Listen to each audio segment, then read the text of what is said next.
Satan എന്ന് പറയുന്നത് മുഖ്യദൂതനായിരുന്ന Lucifer അനുസരണക്കേട് കാണിച്ച് സ്വയം തീരുമാനമെടുത്ത് തിന്മയായിട്ട് ഒരു ഈവളായിട്ട് രൂപാന്തരപ്പെടുകയാണ്.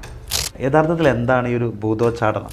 അപ്പോൾ തിന്മയുടെ ശക്തി വർദ്ധിപ്പിക്കണമെങ്കിൽ പിശാചിന് ആത്മാക്കളെ കൂടുതലായിട്ട് തന്നിലേക്ക് ചേർത്തുകൊണ്ടിരിക്കണം. അതാണ് പിശാചിന് ഇതിൻ്റെ മേലുള്ള ഒരു ഇൻട്രസ്റ്റ്. അപ്പോൾ അവരുടെ ബാഹ്യ മനുഷ്യനും ആന്തരിക മനുഷ്യനും പിശാചിൻ്റെ പ്രവർത്തനത്തിന് അടിമപ്പെടുന്നു. പിന്നെ അവർ പിശാച് കൊടുക്കുന്ന നിർദ്ദേശം അനുസരിച്ച് മാത്രമേ പ്രവർത്തിക്കുകയുള്ളൂ. ഇങ്ങനെ ഒരു പ്രത്യേക സാഹചര്യം വരുമ്പോഴാണ് എക്സോർസിസം പ്രാർത്ഥന നമ്മൾ ഉപയോഗപ്പെടുത്തേണ്ടത്. പിശാചിൻ്റെ ആവാസം വഴി ഉണ്ടാകുന്ന മാനിഫെസ്റ്റേഷൻസും മാനസിക രോഗം വഴി ഉണ്ടാകുന്ന മാനിഫെസ്റ്റേഷൻസും ബാഹ്യ ലോകത്തിൽ ഏകദേശം ഒരുപോലെയാണ്. പക്ഷേ അത് പരിചയസമ്പന്നനായ ഒരു എക്സോർസിസ്റ്റിനെ അറിയാൻ പറ്റുള്ളൂ. അവർ ലൂസിഫർ ആരാധനക്കാരാണ്. അതുപോലെ ഇല്ലൂമിനാന്തി ഗ്രൂപ്പുണ്ട്. ഇപ്പോഴത്തെ ഗ്രൂപ്പ് പറയുകയാണെങ്കിൽ ന്യൂ ഏജ് മൂവ്മെൻറ്റ്. ഇവരൊക്കെ ബോധപൂർവം പിശാച് തൻ്റെ ആത്മാവിനെ വിറ്റിരിക്കുന്നവരാണ്. അങ്ങനെയുള്ളൊരു സാഹചര്യത്തിൽ മാത്രമേ ആത്മാക്കളെ പിശാചിൻ്റെ അടുത്ത് ഉപയോഗിക്കാൻ പറ്റുള്ളൂ. നിങ്ങൾക്ക് ഒരു ആത്മീയ സമരമുണ്ട്, ഒരാത്മീയ പോരാട്ടമുണ്ട്, ഒരാത്മീയ യുദ്ധമുണ്ട്. ഈ ആത്മീയ യുദ്ധത്തിൽ ക്രിസ്തുവിനോടൊപ്പം ചേർന്ന് നിൽക്കുകയാണെങ്കിൽ നിങ്ങൾക്ക് വിജയം കിട്ടും. നമസ്കാരം. ചോദ്യമുത്തരം എന്ന ഈ ഒരു പ്രോഗ്രാമിലേക്ക് ഗുഡ്നസ് ടി വിയുടെ എല്ലാ പ്രേക്ഷകർക്കും ഹൃദ്യമായ സ്വാഗതം. ഇന്ന് ചോദ്യമുത്തരത്തിൽ നമ്മളോടൊപ്പമുള്ളത് പ്രശസ്ത ധ്യാനഗുരുവും എക്സോർസിസ്റ്റും അതോടൊപ്പം ബാംഗ്ലൂർ ലോഗോസ് ധ്യാന കേന്ദ്രത്തിൻ്റെ കഴിഞ്ഞ 14 വർഷമായുള്ള ഡയറക്ടറുമായ father Jose Vettiyankal V C അച്ഛനാണ്. അച്ഛൻ നമ്മളോട് ഇന്ന് എക്സോർസിസത്തെക്കുറിച്ചും സഭയുടെ ഔദ്യോഗിക പഠനങ്ങളെക്കുറിച്ചും ഈ വിഷയത്തിൽ നമ്മളോട് സംസാരിക്കുന്നു. അച്ഛനെ നമുക്ക് ഏറ്റവും സ്നേഹത്തോടെ ഈ ഒരു പ്രോഗ്രാമിലേക്ക് സ്വാഗതം ചെയ്യാം. അച്ഛാ, സ്വാഗതം. എത്ര നാളായി അച്ഛൻ ഈ ഒരു ധ്യാന മേഖലയിലേക്ക് കടന്നു വന്നിട്ട്? ധ്യാന മേഖലയിൽ ഏകദേശം 42 വർഷങ്ങളായിട്ട് ഞാൻ ശുശ്രൂഷ ചെയ്തുകൊണ്ടിരിക്കുകയാണ്. വൈദികനാകുന്നതിന് മുമ്പ് തന്നെ 4 വർഷങ്ങൾക്ക് മുമ്പ് തന്നെ ധ്യാന ശുശ്രൂഷയിൽ സജീവമായി പ്രവർത്തിക്കാനായിട്ട് ആരംഭിച്ചു. 1988 ജനുവരി മാസം 4-ാം തീയതി പൗരോഹിത്യം സ്വീകരിച്ചതിന് ശേഷം സുവിശേഷ വേലയിൽ പൂർണ്ണമായും തന്നെ മുഴുകി ജീവിക്കുകയാണ്. വൈദികനായിട്ട് 38 വർഷം ഈ ധ്യാന ഫീൽഡിൽ ആണ് ജോലി ചെയ്യുന്നത്, ശുശ്രൂഷ ചെയ്ത് വരികയാണ്. ഏകദേശം 42 വർഷത്തോളമായി സുവിശേഷം പ്രസംഗിക്കാൻ തുടങ്ങിയിട്ട്. അച്ഛൻ എങ്ങനെയാണ് എക്സോസിസ്റ്റ് ആ ഒരു ഭൂതോച്ചാടനം ആ ഒരു മേഖലയിലേക്ക് കിടന്നത്? അത് ദൈവത്തിൻ്റെ ഒരു പ്രത്യേക കൃപാവരമാണ്. ജനിക്കുമ്പോഴേ തന്നെ ദൈവം നമ്മളെ ചില കാര്യങ്ങൾക്കായിട്ട് വിളിച്ച് മാറ്റി നിർത്തുന്നുണ്ട്. പ്രത്യേകിച്ച് ചിലരെ പൗരോഹിത്യത്തിലേക്ക്, ചിലരെ സന്യാസത്തിലേക്ക്, വേറെ ചിലരെ കുടുംബജീവിതത്തിലേക്ക്, മറ്റ് ചിലരെ ഏകസ്ഥരായിട്ട് ക്രിസ്തുവിന് ശുശ്രൂഷകനായിട്ട് മാറ്റി നിർത്തുന്നുണ്ട്. അമ്മയുടെ ഉദരത്തിൽ ജനിക്കുമ്പോഴേ തന്നെ ദൈവം തൻ്റെ പ്ലാനുകളും പദ്ധതികളും പൂർത്തിയാക്കിയതാണ്. കാലത്തിൻ്റെ തികവിൽ നമ്മളത് തിരിച്ചറിയുന്നു. സഭ അത് തിരിച്ചറിയുമ്പോൾ അത്തരത്തിലുള്ള വ്യക്തികളെ സഭയിൽ എക്സോർസിസ്റ്റായിട്ട് ഒരു മെത്രാൻ നിയമിച്ച് ആക്കുന്നു. ഒരു മെത്രാനാണ് ഈ അച്ഛന് ഈ കൃപാവരം ഉണ്ടെന്ന് തിരിച്ചറിഞ്ഞ് ആ മേഖലയിൽ പ്രവർത്തിക്കാൻ സാധിക്കുമോ എന്ന് ചോദിക്കേണ്ടത്. അതിനുശേഷം അദ്ദേഹത്തിന് അപ്പോയിൻമെൻറ്റ് കൊടുത്ത് സഭയിൽ ഒരു പബ്ലിക് എക്സോർസിസ്റ്റായിട്ട് നിയമനം നൽകുകയാണ്. ഞാൻ ഈ വിളി തിരിച്ചറിയുന്നത് ഏകദേശം 4 വയസ്സായപ്പോഴാണ്. എനിക്ക് പൗരോഹിത്യത്തിലേക്ക് വിളിയുണ്ടെന്ന് ഞാൻ തിരിച്ചറിയുന്നത്. അതിനുശേഷം 1984 മുതൽ വൈദികനാകുന്നതിന് മുമ്പ് തന്നെ സുവിശേഷ വേല ചെയ്യുമ്പോൾ ചില ആളുകളിലൊക്കെ പൈശാചിക ശക്തികളുടെ സ്വാധീനങ്ങൾ ഉള്ളതായിട്ട് ശ്രദ്ധിച്ചിട്ടുണ്ട്. ചില സ്ഥലങ്ങളിൽ, ചില ഭവനങ്ങളിൽ പൈശാചിക ശക്തികളുടെ സ്വാധീനം ഉള്ളതായിട്ട് ശ്രദ്ധിച്ചു. അവിടെ ഞാൻ തന്നെ ഒരു പ്രാർത്ഥന ആത്മാവിൻ്റെ പ്രേരണയനുസരിച്ച് ചെല്ലുമ്പോൾ അത്തരത്തിലുള്ള ഒരു പീഡകൾ, അതല്ലെങ്കിൽ ഒരു പൈശാചിക പ്രവർത്തനങ്ങൾ അപ്രത്യക്ഷമാകുന്നതായിട്ട് ഞാൻ കണ്ടു. അപ്പോൾ എനിക്ക് മനസ്സിലായി, പിശാചുകളുടെ മേൽ ദൈവം എനിക്ക് അധികാരം നൽകിയിട്ടുണ്ട്. അത് പിന്നീട് സഭ അംഗീകരിച്ച് എക്സോർസിസ്റ്റായിട്ട് നിയമിച്ചിരിക്കുകയാണ്. അച്ഛാ, ഈ 4 വയസ്സിലാണ് അച്ഛന് ആദ്യമായിട്ട് ദൈവവിളി ഉണ്ടെന്നുള്ളത് അച്ഛനൊന്ന് മനസ്സിലായെന്ന് പറഞ്ഞു. അതെങ്ങനെയായിരുന്നു ആ അനുഭവം? 4 വയസ്സായപ്പോഴാണ് എനിക്ക് ആദ്യമായിട്ടൊരു സ്വപ്നം ഉണ്ടാകുന്നത്. അതിനു മുമ്പ് എനിക്ക് സ്വപ്നങ്ങളുണ്ടായിട്ടില്ല. ആ സ്വപ്നത്തിൽ ഞാൻ സ്വർഗത്തെക്കുറിച്ച് ആണ് കാണുന്നത്. സ്വർഗത്തിൽ ചെന്നു ഈശോയെയും മാതാവിനെയും പിതാവായ ദൈവത്തെയും പരിശുദ്ധാത്മാവിനെയും മാലാഖമാരെയും എല്ലാം കണ്ടു. ഒരു രാത്രി മുഴുവനും ഞാൻ ആ സ്വപ്നത്തിൽ സ്വർഗത്തിലായിരുന്നു. അതിരാവിലെ ഞാൻ എഴുന്നേറ്റു. അപ്പോൾ എൻ്റെ അമ്മ അടുക്കളയിൽ ജോലി ചെയ്തുകൊണ്ടിരിക്കുകയാണ്. എൻ്റെ ഈ സ്വപ്നം ഒന്ന് പറയണമെന്ന് കരുതിക്കൊണ്ട് ഞാൻ എഴുന്നേറ്റു. ഞാൻ അടുക്കളയിൽ ചെന്നു. ആദ്യമായിട്ട് അമ്മയോട് ഇങ്ങനെ ഒരു സ്വപ്നം പറഞ്ഞു. ഞാൻ സ്വർഗത്തിൽ പോയി, സ്വർഗത്തിൽ ഇന്ന കാര്യങ്ങളെല്ലാം കണ്ടു, അതിമനോഹരമാണ്. അമ്മ അതെല്ലാം ശ്രദ്ധിച്ചിട്ട് പറഞ്ഞു, സ്വർഗം അതുപോലെ തന്നെയാണ് ഇരിക്കുന്നത്. ഏതാണ്ട് അമ്മ എല്ലാ ദിവസവും സ്വർഗത്തിൽ പോയിട്ട് തിരിച്ചു വരുന്ന പോലെയാണ് പറഞ്ഞത്. അതങ്ങനെ തന്നെയാണ്. അപ്പോൾ ഞാനൊരു ചോദ്യം ചോദിച്ചു, ആ സ്ഥലത്ത് എല്ലാ ദിവസവും പോകാനായിട്ട് എന്താണ് ചെയ്യേണ്ടത്? എനിക്ക് കിട്ടിയ ഉത്തരവ് ഇതാണ്: വിശുദ്ധർ മാത്രമേ സ്വർഗത്തിൽ എല്ലാ ദിവസവും പോകാറുള്ളൂ. ഞാനൊരു ചോദ്യം ചോദിച്ചു, ആരാണ് ഈ വിശുദ്ധർ? അത് വൈദികർ മാത്രമേ വിശുദ്ധരുള്ളൂ, ബാക്കിയുള്ളവരൊന്നും എല്ലാ ദിവസവും സ്വർഗത്തിൽ പോവുകയില്ല. അപ്പോൾ ഞാൻ തീരുമാനിച്ചു, ഈ വൈദികരെല്ലാവരും എല്ലാ ദിവസവും സ്വർഗത്തിൽ പോയി ഇതെല്ലാം കണ്ട് തിരിച്ചു വന്ന് ജനങ്ങളോട് സംസാരിക്കുന്നവരാണ്. എനിക്കൊരു വൈദികനാകണം എന്നൊരു തീരുമാനം ഞാൻ ആ അടുക്കളയിൽ വെച്ച് എടുക്കുകയാണ്. ആ തീരുമാനത്തിനോ ആ സ്വപ്നത്തിനോ ഇന്ന് വരെ മാറ്റം വന്നിട്ടില്ല. എന്തായാലും അതൊരു നല്ലൊരു അനുഭവം അച്ഛൻ്റെ ഒരു ദൈവവിളിയുമായി ബന്ധപ്പെട്ട്. ഈ എക്സോർസിസത്തെ കുറിച്ച് പറയുമ്പോൾ യഥാർത്ഥത്തിൽ എന്താണ് ഈ ഒരു ഭൂതോച്ചാടനം? പലപ്പോഴും ആ ഒരു പേര് കേൾക്കുമ്പോൾ പലരുടെ ഉള്ളിൽ ചിലപ്പോൾ പേടി വരുന്നുണ്ട്. നമ്മൾ ഇംഗ്ലീഷ് എക്സോർസിസം പറയുന്നത് മലയാളത്തിൽ ഭൂതോച്ചാടനം എന്ന് പറയുമ്പോൾ ഭൂതങ്ങളെ ഒഴിപ്പിക്കുക, അല്ലെങ്കിൽ അത്തരത്തിലൊരു ഭയം, അല്ലെങ്കിൽ അത്തരത്തിൽ ഭൂതങ്ങളുണ്ടോ എന്നൊക്കെ ചിന്ത ജനങ്ങളുടെ ഉള്ളിലേക്കൊക്കെ വരുന്നുണ്ട്. അപ്പോൾ യഥാർത്ഥത്തിൽ എന്താണ് ഈ എക്സോർസിസം? സഭയുടെ പഠനം എന്താണ്? സഭയുടെ ഔദ്യോഗിക പഠനം അനുസരിച്ച് വേദപാഠ പുസ്തകത്തിൻ്റെ ചെറിയ പതിപ്പ് 74-ാമത്തെ ഖണ്ഡികയിൽ സഭ പഠിപ്പിക്കുന്ന ഇങ്ങനെയാണ്: പിശാചുക്കളും ദുരാത്മാക്കളും, അല്ലെങ്കിൽ സെയ്റ്റൻ ആൻഡ് ഡീമൺസ്. സെയ്റ്റൻ എന്ന് പറയുന്നത് മുഖ്യദൂതനായിരുന്ന ലൂസിഫർ അനുസരണക്കേട് കാണിച്ച് സ്വയം തീരുമാനമെടുത്ത് തിന്മയായിട്ട് ഒരു ഈവളായിട്ട് രൂപാന്തരപ്പെടുകയാണ്. അദ്ദേഹത്തോട് സഹകരിച്ച് പ്രവർത്തിക്കാനായിട്ട് വിശുദ്ധ അഗസ്തീനോസ് പറയുന്നതനുസരിച്ച് 3/2 മാലാഖമാർ ദൈവത്തിനോട് ചേർന്ന് നിൽക്കാൻ തീരുമാനമെടുത്തു. 1/3 മാലാഖമാർ ലൂസിഫറിനോട് ചേർന്ന് നിൽക്കാൻ തീരുമാനിച്ചു. അതാണ് പിശാചിൻ്റെയും ദുരാത്മാക്കളുടെയും ഉത്ഭവമായിട്ട് സഭ പഠിപ്പിക്കുന്നത്. അതിൻ്റെ ഔദ്യോഗികമായ സഭയുടെ പ്രമാണരേഖ കിടക്കുന്നത് കൊമ്പൻറ്റിയും 74-ാമത്തെ ഖണ്ഡികയിലാണ്. പിശാചുക്കളും ദുരാത്മാക്കളും എന്ന് പറയുന്ന ഖണ്ഡിക.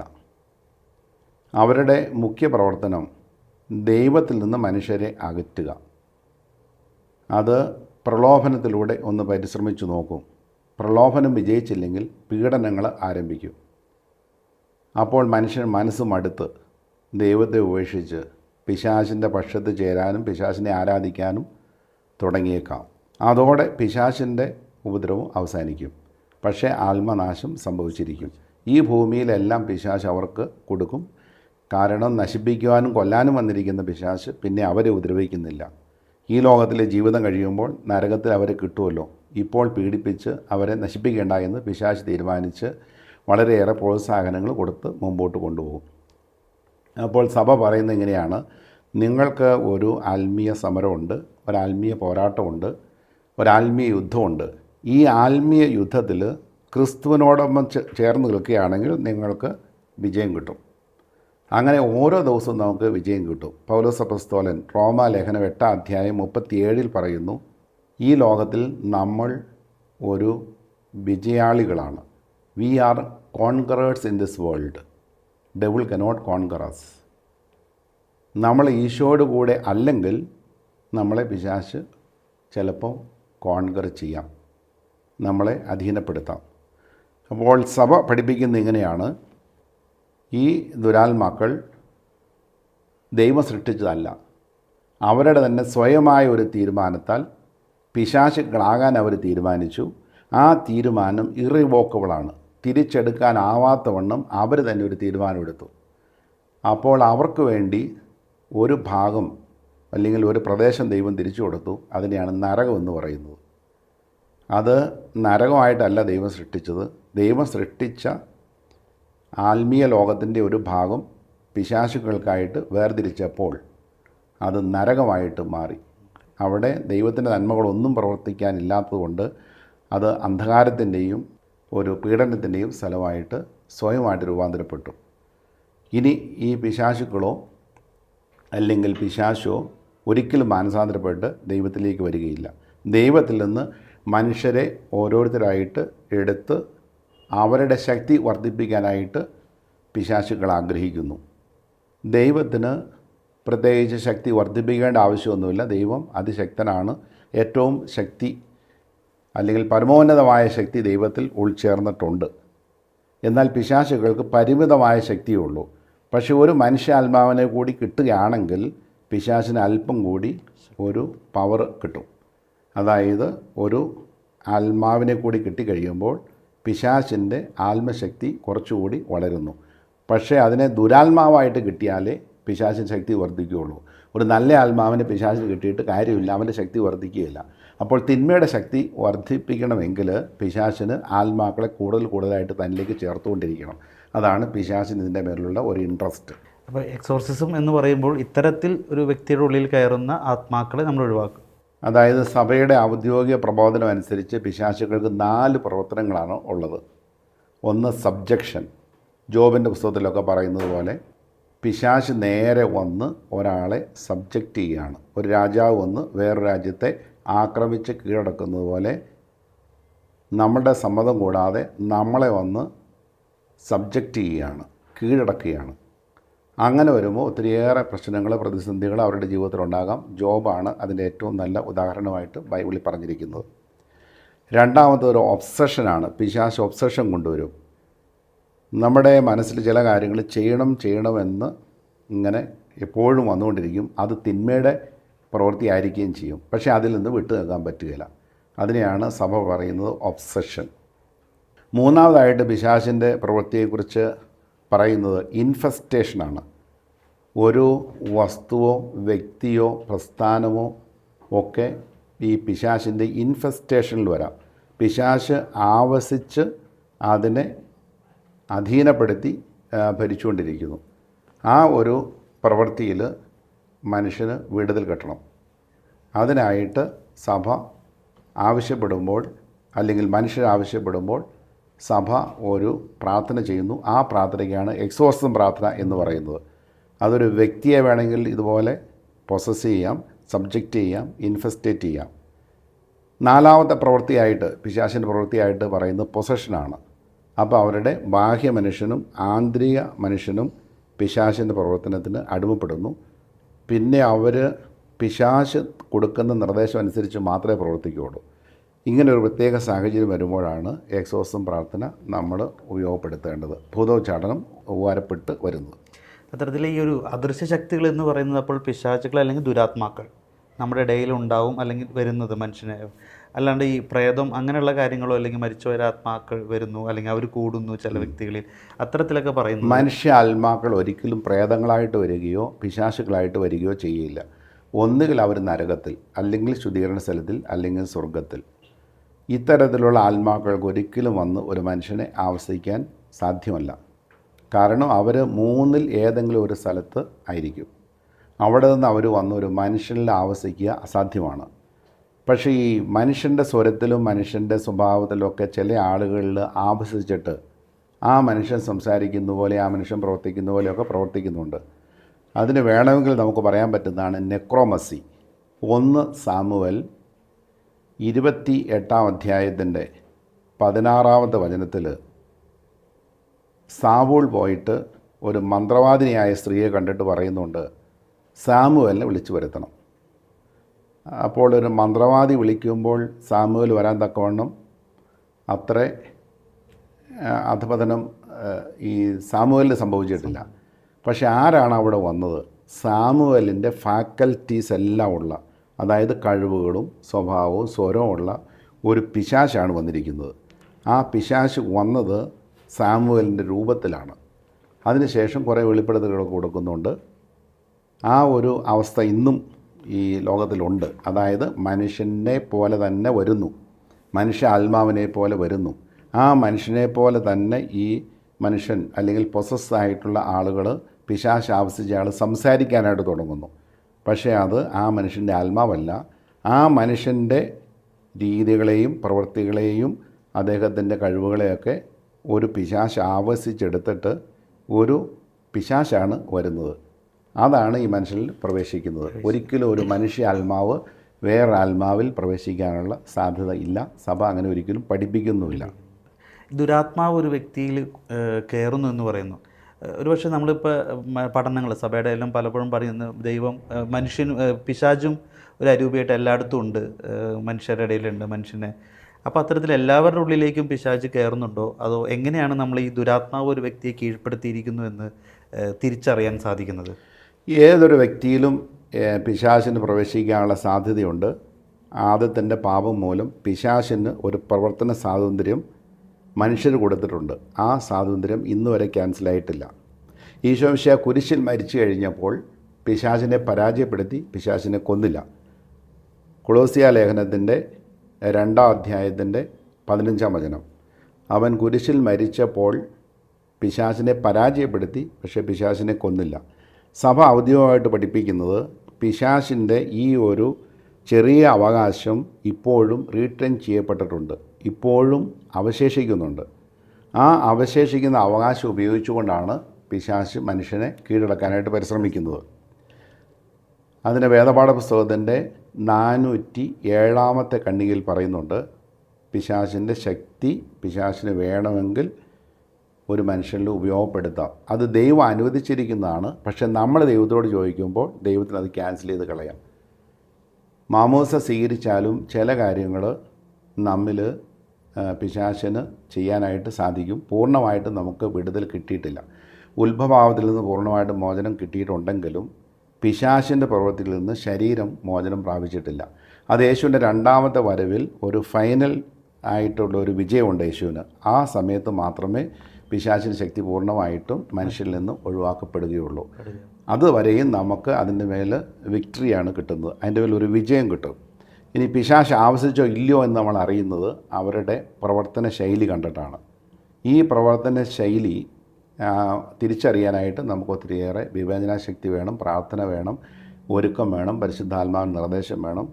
അതുകൊണ്ട് അങ്ങനെയുള്ള കഴിവുള്ള അല്ലെങ്കിൽ ദൈവം കൃപ കൊടുത്ത ഒരു വൈദ്യന് മാത്രമേ അത് തിരിച്ചറിയാൻ പറ്റുള്ളൂ, വേറെ ആർക്കും തിരിച്ചറിയാൻ പറ്റുകയില്ല. അല്ലെങ്കിൽ അത് മാനസിക രോഗമായിട്ട് ചിത്രീകരിക്കാം, മാനസിക രോഗം ആയിരിക്കുകയും ചെയ്യാം. പക്ഷേ പ്രഗത്ഭനായ അല്ലെങ്കിൽ പരിചയസമ്പന്നനായ ഒരു എക്സോർസിസ്റ്റിന് ഇത് പിശാചിൻ്റേതാണോ മാനസിക രോഗമാണോ എന്ന് തിരിച്ചറിയാനായിട്ട് ദൈവം ഒരു കഴിവ് കൊടുത്തിട്ടുണ്ട്. അത് വിവേചനാശക്തിയുടെ ഭാഗമാണ്, വേറെ ആർക്കും അത് കിട്ടുകയില്ല. അത്തരത്തിൽ ഏതെങ്കിലും ഒരു പ്രവർത്തനം മൂലം അല്ലെങ്കിൽ അത് അവരുടെ പ്രവൃത്തി മൂലമൊന്നും നമുക്കങ്ങനെ ഡിഫൈൻ ചെയ്യാൻ പറ്റില്ല അല്ലേ? ഒരു പ്രവൃത്തി കണ്ടു കഴിഞ്ഞാൽ അത് മാനസിക രോഗത്തിൻ്റെ ഭാഗമാകാം, പിശാചിൻ്റെ ഭാഗമാകാം. പക്ഷേ പരിശുദ്ധാത്മാവ് കൊടുക്കുന്ന ഒരു വിവേചന വരം അവിടെ ഉപയോഗപ്പെടുത്തിയില്ലെങ്കിൽ മനസ്സിലാക്കാൻ ഒരിക്കലും സാധിക്കുകയില്ല.